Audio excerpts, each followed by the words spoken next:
In this video, I will show you how to prepare your slab after it's been rough cut. So last class, we rolled out a slab.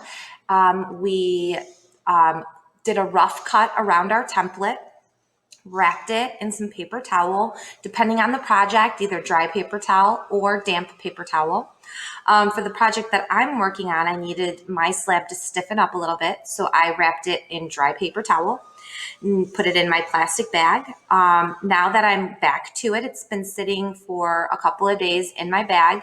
My paper towel that was wrapped around here is now damp, so I want to get rid of my paper towel. So that's my first step, is to get rid of this paper towel, throw it away. We won't reuse it. Okay, so here I have my rough cut slab. And as you can see, this is my template that I was using. So you can see that it was rough cut. So again, the rough cut is when you leave a little bit of space around your template. All right, so after our slabs have been able to rest for a while, the next step is to compress the slab. We do that using our rubber kidney. So my rubber kidney happens to be blue, but were a variety of them in the container when you picked your tools. So whichever one you have will work. I like to use the curved edge of my rubber kidney. So this side here kind of curves down. This side is flat. So I'm using the curved side that has the print on it, okay, and the curved edge. When I compress, I'm basically pulling the clay, smoothing it out, realigning my clay particles.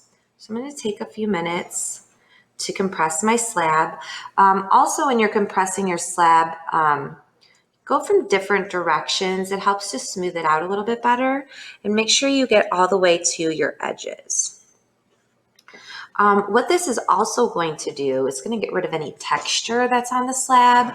And if you happen to have air pockets in your clay, it's going to help bring them to the surface, okay? So if you see a little bubble that forms when you're compressing the clay, you can use your pin tool or your needle tool, which I have one here, just let me grab it. And if I did have an air bubble, I would just insert my needle tool into the air bubble, kind of press around it to get the air out, and then go back in with my rubber kidney and compress the clay to fill in the hole that I made with my pin tool. Okay.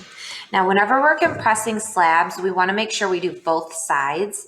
It's important for the clay particles to line up, and it's also going to get the texture off. So when we run these through the slab roller, it's creating a texture from the canvas. Let me hold it up a little bit so you can see.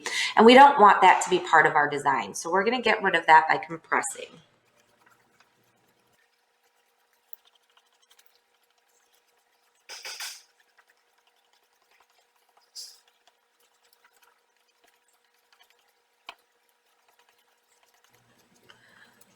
Okay, so once my slab has been compressed on both sides, the surface of the clay is nice and smooth, the next step is to cut to the template. So I'm going to put my template back on top of my slab, and I'm going to use my fettling knife for this one to cut the straight edges of my template. Now, if you have a ruler or another sort of straight edge to put on top of this, that would help you. I do have some rulers in the classroom. If you're having a hard time cutting a straight line, you can see me for a ruler. So I have this ruler right here. I'm just going to use this to line it up along the edge of my template. It's going to help me to hold my template down, and it's also giving me a stronger straight edge with which to glide my fettling knife along. So when we're cutting, we always want to make sure that our cutting tool is straight up and down, never at an angle. If you cut at an angle, so if I were to cut like this at an angle, the edges of my slab are going to slant inward. Okay, so we want to keep our fettling knife straight up and down, always cutting towards you. And when I get towards the end of my cut, I'm going to hold over here so that I don't lose the shape that I'm trying to get. And I'm going to release. I'll move this piece of clay out of the way. Now this clay, these little scraps we can't really use for anything, so I would put this one into the reclaim bucket. So I'm gonna put that off to the side for right now. And then I'm going to turn my tile, or I'm going to turn my mat that I'm working on. Might be easier so that you don't mess up. Okay, so I'm just gonna turn my mat. So I'm going at this from a different angle. And you don't necessarily have to use the ruler. Let me show you without. If you don't use the ruler, you do want to make sure that you're holding the template down so that it's laying flat. Because of the moisture in the clay, it's going to seep into these templates that we made, which might cause them to warp a little bit. They still work, but they might not lay down flat. So you're going to have to take the time to hold it down. And then I'm going to line my ruler or my fettling knife up with the edge of the template. And I just have to make sure I'm going nice and slow, and then I'm following the edge of my template. And again, when I get close to the end, I'm going to hold over here and then pull my knife through. Okay, and I'm going to do this for the other two sides.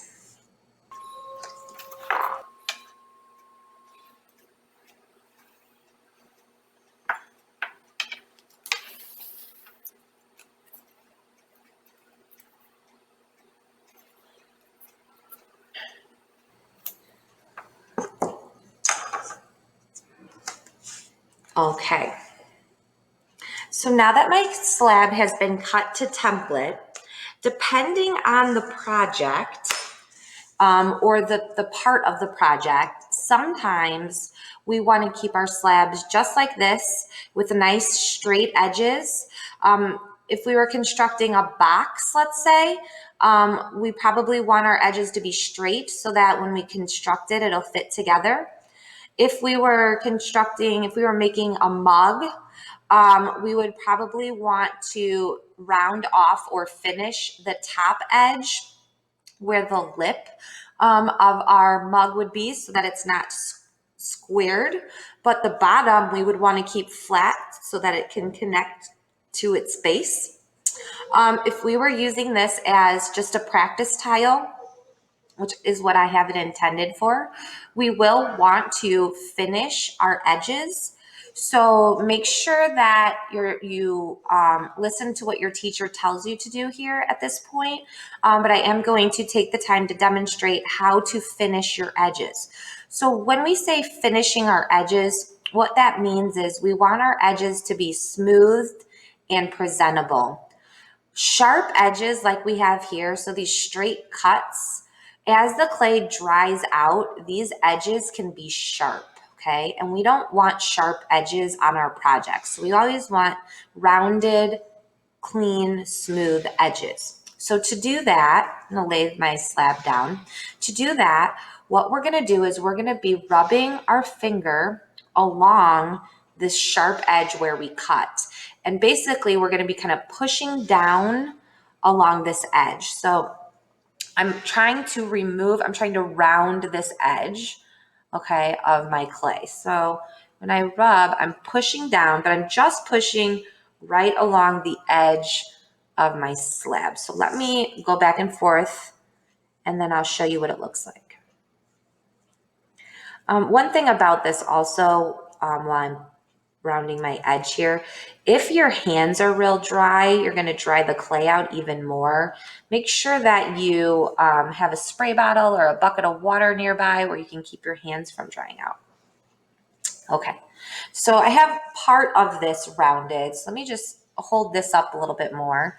And if I turn it to the side, you can see how, if you compare it to this edge up here to this edge down here, we're starting to get a rounded edge to it. I would do the same thing on all four of the sides. So I'm going to go ahead and take a few minutes to round all four of the sides of my tile.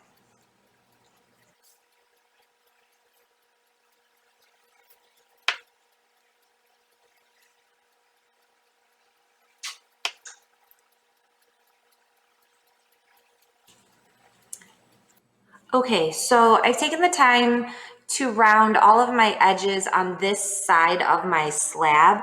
I also want to think about the corners as well while I'm doing this. I'm just going to kind of push in and blend and round my corners as well. Now, so for this slab, I've done the top part, okay? The top part is finished, it's rounded, looks nice, but the back side is not done yet. So whenever we're doing this, we always wanna make sure that we're finishing both sides. So I'm gonna take my tile and I'm gonna flip it over, and I'm gonna do the same thing on the back.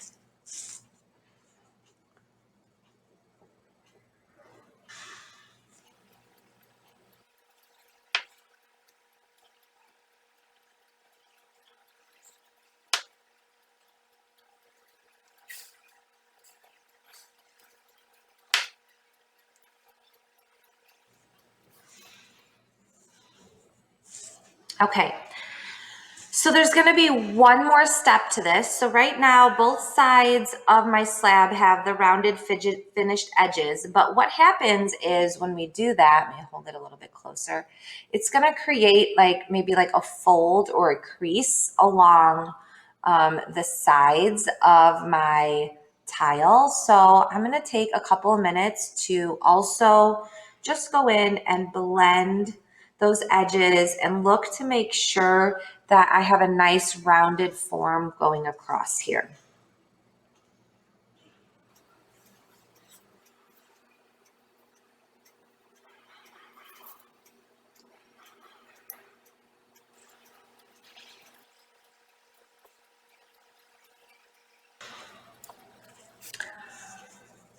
Okay, and at this point, my slab has been finished. My edges are rounded and it's ready to be built with, to be decorated, to be carved into, to be added on, whatever the project entails. Your teacher at this point will tell you how to store your slab. If we're working with stiff slabs, chances are you'll put dry paper towel around these and store them in your bag. If we're working more with soft slabs, then you may need to place a little bit of damp paper towel on your slab and then store that in your bag. So stay tuned for the next video that'll show you how to construct your project.